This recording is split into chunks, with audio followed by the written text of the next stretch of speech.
Let's discuss question 51 from solid mechanics. So you have a what is given is you have a shaft, and then you have a collar sitting on the shaft,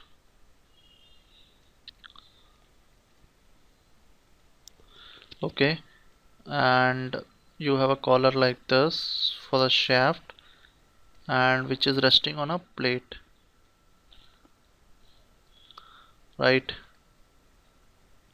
So now when I apply a load P like this because the collar is fixed, rigidly fixed to the shaft, okay, so and then the collar lies on the plate, so there will be a reaction force somewhere here, right, on the collar, okay, when the collar at the interface between the collar and the plate there will be a reaction force.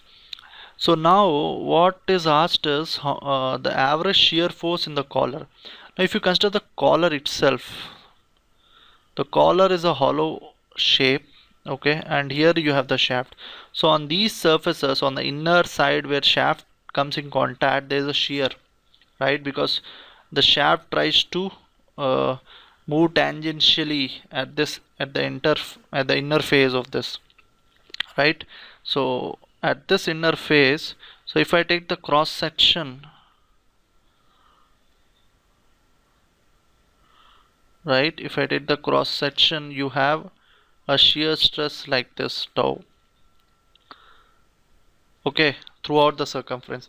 Now this shear stress, there's a limitation for this shear stress which is given as 70. So first let's calculate this shear stress. This shear stress is nothing but the load P distributed over this lateral area, right, over this lateral area, okay. So that area of shear will is nothing but is the perimeter into the thickness. The perimeter is pi d, the inner dia, which is nothing but the shaft dia into the thickness of the collar.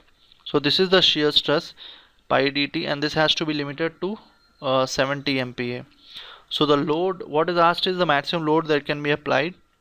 So P should be less than or equal to 70 into pi dt, and so P has to be less than, so the max will be equality sign 70 into pi into diameter is given as 100 mm. You should not take 150, it's 100 shaft diameter into thickness of the collar, which is given as 25. So 70 pi 100 into 5, so that is 549.77. remember what we get is in newton, so if you divide by 1000 you get in kilonewtons. So 549, so roughly 550 kilonewton, okay. So the answer is 550 kilonewton. That is the maximum load that can be applied. Answer is 550 because kilonewton is already given. So this is a simple shear. The only crux of this problem is which area to use, and that you have to just visualize where the force is coming. So 550. Thank you.